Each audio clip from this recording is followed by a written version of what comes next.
பொதுவா என்ன சொல்லுவாங்க, நீங்க எதிர்க்கட்சியா இருக்கீங்க, வாய்க்கு வந்தபடி நீங்க கோரிக்கை வைக்கிறீங்க, வாய்க்கு வந்தபடி தீர்வு சொல்றீங்க, உங்க கையில ஆட்சி வந்தா, உங்க கையில அதிகாரம் வந்தா நீங்க செய்வீங்களான்னு கேட்கறாங்க. மாற்று கொள்கை என்று வரும்போது வாயில் பேசுவது மட்டுமல்ல, இப்படியே போனா என்ன ஆகும்னா, தொழிலாளர் நலனுக்கான துறை அல்லது தொழிலாளர் நல சட்டங்களை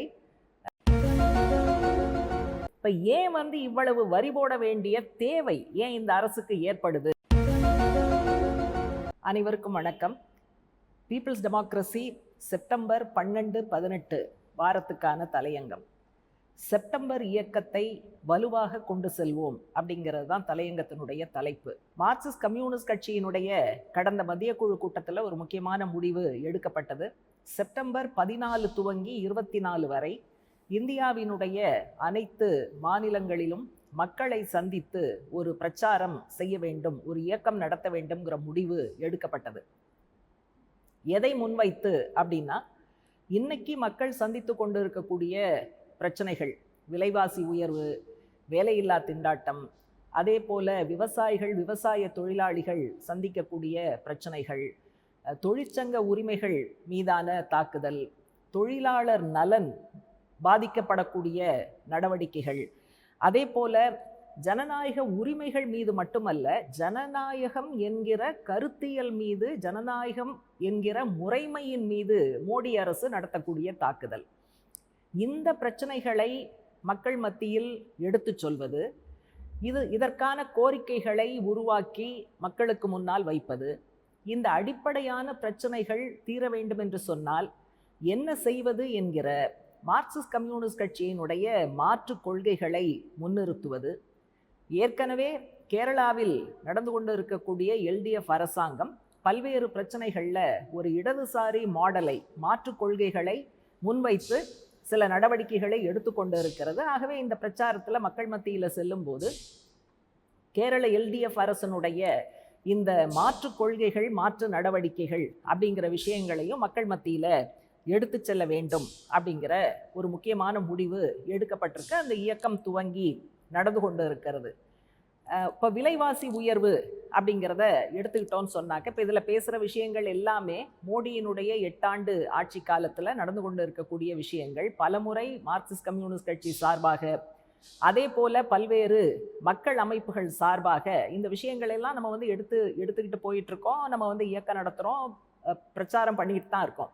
இருந்தாலும் இது ஒரு அகில இந்திய அளவிலான இயக்கம்ங்கிற முறையில் இந்த 8 ஆண்டுகளில் மோடி ஆட்சியில் நடந்திருக்கக்கூடிய முக்கியமான பாதிப்புகளை வரிசைப்படுத்தி பட்டியலிடுவது அப்படிங்கிற நோக்கமும் இதுக்குள்ள இருக்கு.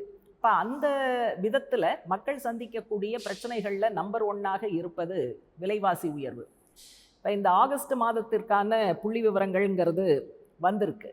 அதில் சில்லறை பணவீக்கம் 7% மீண்டும் எட்டி இருக்கிறது. மொத்த பணவீக்கம் 15% அப்படிங்கிற இடத்துலையே மாறி மாறி ரவுண்ட் ஆகிட்டு இருக்கு. இப்போ இந்த காலகட்டத்தில் செங்குத்தாக ஏறி இருக்கக்கூடிய விலைவாசி உயர்வுக்கு ஆகப்பெரிய காரணமாக இருப்பது பெட்ரோல் டீசல் விலையேற்றம். அந்த விலை ஏன் ஏறுது அப்படின்னா, ஒன்றிய அரசு, மோடி அரசு பெட்ரோல் டீசல் மேலே விதித்திருக்கக்கூடிய அசாதாரணமான செஸ், சர்சார்ஜ் போன்ற வரிகள் மூலமாகத்தான் அது ஏறுது. எனவே இன்றைக்கு இருக்கக்கூடிய விலைவாசி உயர்வுக்கு பெட்ரோல் டீசல் விலையேற்றம்ங்கிறது தான் முக்கியமான காரணமாக இருக்கிறது. இப்போ இன்னைக்கு தேதியில் நீங்கள் பார்த்தீங்கன்னா 1 லிட்டர் பெட்ரோலுக்கான அந்த விலையில் 28 ரூபாயும், 1 லிட்டர் டீசலுக்கான விலையில் 22 ரூபாயும் ஒன்றிய அரசனுடைய கஜானாவுக்கு அவர்களுடைய வரியாக போய்கொண்டு இருக்கிறது. 2021-2022 இந்த ஓராண்டு காலத்தில் மட்டும் பெட்ரோலிய பொருட்கள் மேலே விதிக்கப்பட்ட செஸ் மூலமாக 4 லட்சம் கோடி என்பது ஒன்றிய அரசனுடைய கஜானாவுக்கு போயிருக்கு. இப்போ ஏன் இவ்வளவு வரி போட வேண்டிய தேவை ஏன் இந்த அரசுக்கு ஏற்படுது அப்படின்னு சொன்னால், மார்க்சிஸ்ட் கம்யூனிஸ்ட் கட்சி தொடர்ச்சியாக சுட்டி காட்டுகிறது, கார்ப்பரேட்டுகள் மேலே இருக்கக்கூடிய வரியை குறைப்பது, கார்ப்பரேட்டுகள் மேலே அதிகரிக்க வேண்டிய வரியை அதிகரிக்காமல் இருப்பது, சூப்பர் பணக்காரர்கள் மேலே வரி போட மறுப்பது, இது அவர்களுடைய கார்ப்பரேட் ஆதரவு வர்க்க பார்வையை காட்டுகிறதுங்கிறத நம்ம சொல்கிறோம். அதையெல்லாம் செய்யாததன் காரணமாக அல்லது கார்ப்பரேட்டுகள் மீதான வரியை குறைத்ததன் காரணமாக ஒன்றிய அரசினுடைய கஜானாவுக்கு ஏற்படக்கூடிய இழப்பை ஈடுகட்டுவதற்காக உழைப்பாளி மக்களை, சாதாரண மக்களை கசக்கி பிழியக்கூடிய அந்த ஏற்பாடுகளை அவங்க செய்து கொண்டு இருக்கிறார்கள். எனவே விலைவாசி உயர்வு குறித்த நம்முடைய கோரிக்கையில் பிரதானமாக பெட்ரோல் டீசல் மீதான செஸ் சர்சார்ஜ் வரிகளை முற்றாக நீக்க வேண்டும் என்பதும், அதே போல புதிதாக அவர்கள் போட்டு இருக்கக்கூடிய பேக்கெட் செய்து விற்பனையாகிற உணவுப் பொருட்கள் மீதான 5% ஜிஎஸ்டி இதையெல்லாம் ரத்து செய்ய வேண்டும் என்பதுதான் விலைவாசி உயர்வு சம்பந்தமாக நம்ம முன்வைக்கக்கூடிய கோரிக்கைகள். நாம் முன்வைக்கிற இந்த குறைந்தபட்ச கோரிக்கைகளை அரசு நிறைவேற்றினால்தான் விலைவாசி கசக்கி பிழிந்து கொண்டு இருக்கக்கூடிய மக்களுக்கு ஓரளவு நிவாரணம்ங்கிறது கிடைக்கும்.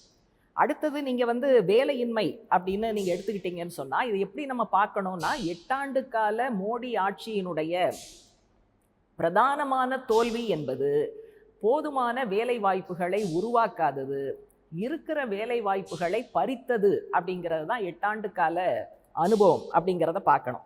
இத்தனைக்கும் அவங்க 2014 ஆட்சிக்கு வந்தபோது வருஷத்துக்கு 2 கோடி பேருக்கு வேலை கொடுப்பேன் என்று வாக்குறுதி கொடுத்து வந்தார்கள்ங்கிறதையும் இந்த நேரத்தில் நம்ம நினைவுபடுத்த வேண்டிய அவசியம்ங்கிறது இருக்கு.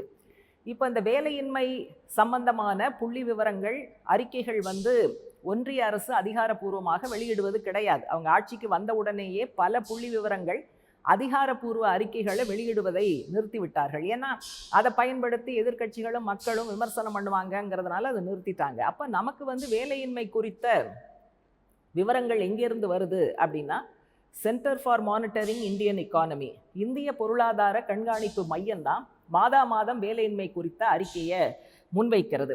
அதில் அதிர்ச்சி அளிக்கக்கூடிய பல தகவல்களில் ஒரு தகவல் தான் இளைஞர்கள் மத்தியில் வேலையின்மை. 20 வயதிலிருந்து 24 வயதுக்குட்பட்ட இளைஞர்கள் மத்தியில் வேலையின்மை விகிதாச்சாரம் என்பது 42% இருக்கிறதுங்கிறது ரொம்ப அபாயகரமான விஷயம். இப்போ இந்த பிரச்சனையில் மார்க்சிஸ்ட் கட்சி முன்வைக்கிற அடிப்படையான கோரிக்கைகள் என்ன அப்படின்னா, மத்திய அரசு அலுவலகங்களில் காலி பணியிடங்கள் அப்படின்னு பார்த்தா 10 லட்சம் காலி பணியிடங்கள் இருக்கு. அதை நிரப்பினாலே இந்தியாவில் இளைஞர்களுக்கும் இளம் பெண்களுக்கும் ஒரு 10 லட்சம் பேருக்கு வேலை கிடைக்கும். அதே போல் கிராமப்புறத்தில் ஊரக வேலை உறுதி சட்டம், 100 நாள் வேலை நம்ம சொல்லுவோம். அதில் அதனுடைய சிறப்புத்தன்மையே என்ன அப்படின்னா, டிமாண்ட் ட்ரிவன் ப்ராஜெக்ட்னு சொல்லுவாங்க. எனக்கு வேலை வேணும்னு யாராவது விண்ணப்பம் கொடுத்தால் வேலையை கொடுத்து தான் ஆகணும். அதனால தான் அந்த கேரண்டிங்கிற வார்த்தை, வேலை உறுதி சட்டம்ங்கிற அந்த வார்த்தையே பயன்படுத்தப்படுகிறது. ஆனால் புள்ளி விவரம் என்ன சொல்லுதுன்னு சொன்னால், இந்த வருஷம் ஏப்ரல் துவங்கி ஜூலை வரைக்கும் விண்ணப்பித்தவர்களில் ஒரு 20%, அதாவது 5இல் ஒருவருக்கு விண்ணப்பித்தவர்களுக்கு வேலை மறுக்கப்பட்டது. வேலை செஞ்சவங்களுக்கு பல ஆயிரம் கோடி சம்பளம் என்பது நிலுவையாக இருக்கிறது. அதனால் இதில் நம்ம முன்வைக்கக்கூடிய கோரிக்கை என்னன்னா, சம்பள நிலுவையை உடனடியாக வழங்க வேண்டும். 100 நாள் வேலையை 200 நாளாக உயர்த்த வேண்டும். அதில் கிடைக்கக்கூடிய ஊதியத்தையும் 1 மடங்கு அதிகரிக்க வேண்டும் அப்படிங்கிறதையும் நம்ம இந்த பிரச்சாரத்தில் முன்வைக்க வேண்டி இருக்கிறது. 3வது பெரிய பிரச்சனை பொதுத்துறை நிறுவனங்களை தனியார் மயமாக்குவது. 2014 வருஷம் துவங்கி இந்த 8 ஆண்டுகளில் பொதுத்துறை நிறுவனங்களுடைய சொத்துக்கள் கிட்டத்தட்ட 3.63 லட்சம் கோடி அளவுக்கு இந்த அரசு விற்பனை செய்திருக்கிறது அப்படிங்கிறது கவலை அளிக்கக்கூடிய விஷயம். இன்னொன்று, பொதுத்துறை தனியார் மயமானால் வேலை வாய்ப்புகள் அப்படிங்கிறது குறையும். அதனால் ஒரு பக்கம் பொதுத்துறை தனியார் மயமாவது சாதாரண மக்களுக்கு மிகப்பெரிய பாதிப்பை ஏற்படுத்தினாலும், மறுபக்கம் மிக குறைவான விலையில் கார்ப்பரேட்டுகள் கையில், உள்நாட்டு வெளிநாட்டு கார்ப்பரேட்டுகளுக்கு பொதுத்துறை விற்கப்படுகிறதுனா அவங்க காட்டில் மழை, பரிசு மழை என்பது தான் அவங்க காட்டில் பெய்து கொண்டு இருக்கிறதுங்கிறத பார்க்குறோம். இதோடு தொடர்ச்சியாக நிறுவனங்களை தனியார் மயமாக்குவதுங்கிறது மட்டுமல்ல, நேஷனல் மானிட்டைசேஷன் பைப்லைன் அப்படிங்கிற அடிப்படையில் தேசிய பணமாக்கல் திட்டம்னு கொண்டு வந்து பொதுத்துறையினுடைய எல்லா சொத்துக்களையும், அதாவது இன்ஃப்ராஸ்ட்ரக்சர் சார்ந்த, உள்கட்டமைப்பு சார்ந்த சொத்துக்கள், இப்போ railway line, railway station, railway platform, அதே போல் நெடுஞ்சாலை, பாலங்கள், இந்த மாதிரி எல்லா விஷயங்களுமே, விமான நிலையம், அதனுடைய ஓடுதளம், எல்லா விஷயங்களும் தனியாருக்கு மிக குறைவான விலையில் விற்பனை செய்யப்படுகிறது அப்படிங்கிறதும் இருக்கு. இதற்கெல்லாம் சிகரம் வைத்தார் போல மின்சார திருத்த சட்டம், அது மசோதா அளவில் இருக்கு. அது சட்டமானால் நிச்சயமாக மின் விநியோகம் என்பது தனியார் கையில் போகும். அதனுடைய நேரடி விளைவுங்கிறது மின் கட்டணம் அதிகரிக்கும். இப்போ அது சட்டமாகாமலே மின்சார கட்டணம் எல்லா மாநிலங்கள்லையும் அதிகரித்து கொண்டு இருக்கிறது. ஆகவே இது சட்டமானால் இன்னும் பெரிய பிரச்சனை, மின் கட்டணம் அபரிமிதமாக உயர்த்தப்படும் அப்படிங்கிற ஒரு பிரச்சனையும் இருக்கு. அடுத்தது தொழிலாளி வர்க்கத்தின் மீதான, தொழிலாளர்கள் மீதான தாக்குதல்னு சொல்லும்போது நம்ம தொடர்ந்து சுட்டிக்காட்டுறோம். தொழிலாளர் நலனுக்காக இருக்கக்கூடிய பல்வேறு சட்டங்களை தொகுத்து 4 தொகுப்பாக மாற்றி இருக்கிறார்கள். இதன் மூலமாக முதலாளிகள் நினைச்சா வேலைக்கு எடுக்கலாம், நினைச்சா வேலையை விட்டு தூக்கலாம். அதே போல குறைந்தபட்ச கூலியை தீர்மானிக்கக்கூடிய அந்த மெத்தட், அதில் சில மாற்றங்களை கொண்டு வருகிறார்கள். அதே போல தொழிலாளிகளுடைய வேலை நேரத்தை அதிகரிப்பது அப்படிங்கிற முயற்சியில் ஈடுபடுறாங்க. இப்படியே போனால் என்ன ஆகும்னா, தொழிலாளர் நலனுக்கான துறை அல்லது தொழிலாளர் நல சட்டங்களை அமல்படுத்துவதற்கான அந்த ஏற்பாடு அதுவே இனிமே தேவையில்லை அப்படிங்கிற நிலைமையை நோக்கித்தான் இவர்களுடைய தாக்குதல்ங்கிறது நடந்து கொண்டு இருக்கிறது. இப்போ விவசாயிகள் ஒரு வரலாற்று சிறப்புமிக்க போராட்டத்தை நடத்தி அந்த பிற்போக்கான 3 வேளாண் சட்டங்களை அரசு திரும்ப பெற வைப்பதற்கான முயற்சியை எடுத்தாங்க. ஆனால் அவங்க வச்ச வேறு சில கோரிக்கைகள் இன்னும் நிலுவையில் தான் இருக்குது. உதாரணமாக அவர்களுடைய விளைபொருளுக்கு குறைந்தபட்ச ஆதார விலை அது சட்டமாக்கப்பட வேண்டும்ங்கிறது விவசாயிகளுடைய கோரிக்கை. அது இன்னும் நடக்கலை. அதே போல் விவசாயிகள் வாங்கிய கடன் ஒரு முறையாவது தள்ளுபடி செய்யப்பட வேண்டும் அப்படிங்கிற அந்த கோரிக்கையும் நடக்கலைங்கிறத பார்க்குறோம். இப்போ மேலே சொன்ன இத்தனை பிரச்சனைகளுக்குமான மூல காரணம்ங்கிறது நவீன தாராளமய கொள்கைகள். இந்த கொள்கைகளைத்தான் மோடி அரசாங்கம் தீவிரமாக பின்பற்றி வருகிறது. அப்போ இந்த கொள்கைகளை பின்பற்றி இப்படியான தாக்குதல்களை வாழ்வாதாரத்தின் மீது அவங்க நிகழ்த்தும் போது இயல்பாகவே எதிர்ப்பு வலுக்கும், கண்டனம் முழங்கப்படும், போராட்டங்கள் வரும், அனைவரும் வீதிக்கு வருவார்கள். அப்போ அதை தடுப்பதற்காகத்தான் எதேச்சாதிகார பாதையில் அவங்க போகிறாங்க. பல்வேறு அடக்குமுறை சட்டங்களை கையாளுகிறார்கள். அப்போ நீங்கள் கூட்டி கழித்து பார்த்தீங்கன்னு சொன்னால், வலதுசாரி பொருளாதார கொள்கைகளை நிறைவேற்றுவதற்காகவும் வகுப்புவாத பாதையில் நடைபோடுவதற்காகவும் எதிரே எந்த தடையும் வந்துவிடக்கூடாது என்பதற்காக முழுவீச்சிலான எதேச்சாதிகார பாதையை இந்த அரசு தேர்ந்தெடுத்து அதில் போய்கொண்டிருக்கிறது அப்படிங்கிறதையும் நம்ம பார்க்குறோம். பல முறை சொல்லியாச்சு. UAPA உள்ளிட்ட கருப்பு சட்டங்கள் கீழே பல சமூக செயல்பாட்டாளர்கள் கைது செய்யப்படுகிறார்கள், ஜாமீன் கூட கேட்க முடியாது, சிறைச்சாலையில் அவதியுறுகிறார்கள். அதே போல தனிப்பட்டவர்களுடைய ஜனநாயக உரிமைகள், சிவில் உரிமைகள் பறிக்கப்படுகின்றன. இன்னும் சொல்லப்போனால் மத்திய முகமைகள் என்று நாம் சொல்லக்கூடிய அமலாக்கத்துறை, வருமான வரித்துறை, அதே போல CBI மத்திய புலனாய்வு பிரிவு எதிர்க்கட்சி தலைவர்களை அல்லது எதிர்க்கட்சிகளால் நடத்தப்படுகிற அரசாங்கத்தை கவிழ்ப்பதற்காக இந்த மத்திய முகமைகள் கூடுதலாக அவர்களது அதிகாரத்தை அத்துமீறி பயன்படுத்துகிற ஒரு ஏற்பாட்டையும் ஒன்றிய அரசு செய்து கொண்டு இருக்கிறது. இதுக்கும் நடுவில் பட்டியலின மக்கள், பழங்குடியின மக்கள், சிறுபான்மை மக்கள், பெண்கள் மேலே இந்தியாவினுடைய பல பாகங்களில் தாக்குதல் என்பது தங்குதடை இல்லாமல் தொடர்ந்து கொண்டு இருக்கிறது. இதையெல்லாம் பேச வேண்டிய இடம் நாடாளுமன்றம். ஆனால் நாடாளுமன்றத்தினுடைய மரபுகள் மோடி ஆட்சியில் மிதிக்கப்படுகின்றன, குழி தோண்டி புதைக்கப்படுகின்றன.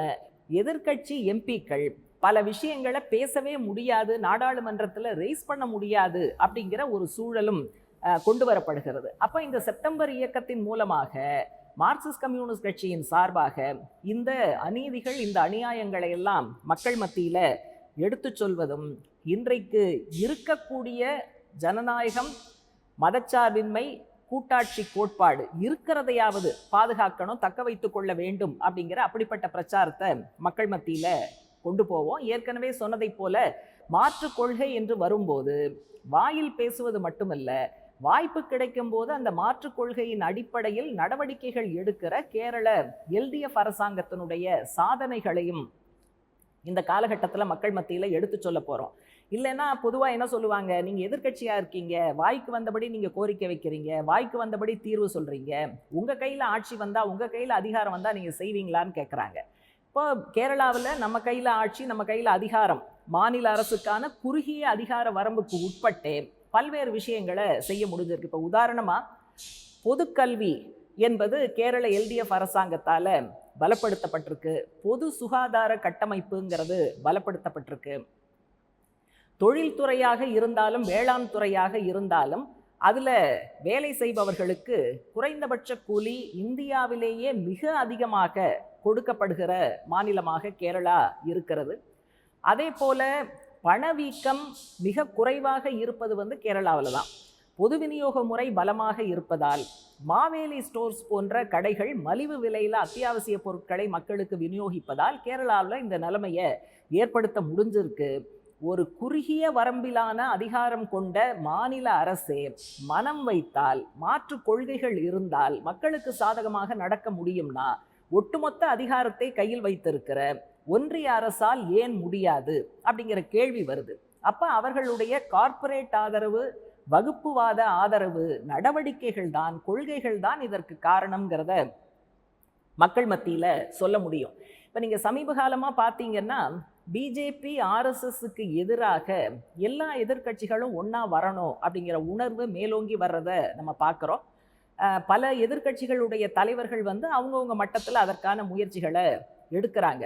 கடந்த காலத்தை விட முன்னெப்போதும் இல்லாத அளவுக்கு பிஜேபி ஆர்எஸ்எஸ்க்கு எதிராக இந்த ஒற்றுமை கட்டப்பட வேண்டும்ங்கிற உணர்வு, அந்த மைண்ட் செட் திடீர்னு வர வேண்டிய காரணம் என்ன அப்படின்னா, அது திடீர்னு வரல. இந்த காலகட்டத்தில் அனைத்து பகுதியினரையும் ஒன்று திரட்டி நடந்திருக்கக்கூடிய போராட்டம், மத்திய தொழிற்சங்கங்கள் நடத்தி இருக்கக்கூடிய பொது வேலை நிறுத்தம், எஸ்கேஎம் என்று சொல்லக்கூடிய ஒரு 500க்கும் மேற்பட்ட விவசாய சங்கங்கள் சேர்ந்து நடத்தி கொண்டு இருக்கிற கூட்டமைப்பு, இதெல்லாம் களத்தில் நடக்கிறதுனால தான், அதாவது களத்தில் அனைத்து பகுதி மக்களும் ஒன்று திரண்டு போராட்டத்திற்கு வருகிற இந்த சூழல் தான் எதிர்க்கட்சிகள் மத்தியில் ஒரு ஒற்றுமை கட்டப்பட வேண்டும், பிஜேபி ஆர்எஸ்எஸ் வலுவாக எதிர்க்கப்பட வேண்டும்ங்கிற உணர்வை தோற்றுவிக்கிறதுங்கிறத நம்ம புரிஞ்சுக்கணும். எனவே வரக்கூடிய காலத்தில் அனைத்து பகுதியினரையும் ஒன்று திரட்டுகிற பரந்துபட்ட போராட்டங்கள் கட்டமைக்கப்பட்டு அதனுடைய தொடர்ச்சியாக பிஜேபி ஆர்எஸ்எஸ்க்கு எதிராக அனைத்து அரசியல் கட்சிகளும் ஒன்றுபட வேண்டும். மாநில தன்மைக்கு ஏற்ப இந்த ஒற்றுமை என்பது பரவலாக்கப்பட வேண்டும். இந்த செப்டம்பர் இயக்கம் என்பது மார்க்சிஸ்ட் கம்யூனிஸ்ட் கட்சி சுயேட்சையாக நடத்தக்கூடிய இயக்கம். எனவே இந்த இயக்கத்தின் மூலமாக வாழ்வாதார பிரச்சனைகள் மட்டுமல்ல, ஜனநாயக மதச்சார்பின்மை போன்ற கோட்பாடுகள் பாதுகாக்கப்படுவதற்கும் பிஜேபி ஆர்எஸ்எஸ்க்கு எதிரான அந்த எதிர்ப்பை முறையாக அணிதிரட்டவும் இந்த இயக்கம் பயன்படும் என்று மார்க்சிஸ்ட் கம்யூனிஸ்ட் கட்சி எதிர்பார்க்கிறது. இதுதான் தலையங்கத்தினுடைய சாராம்சம்.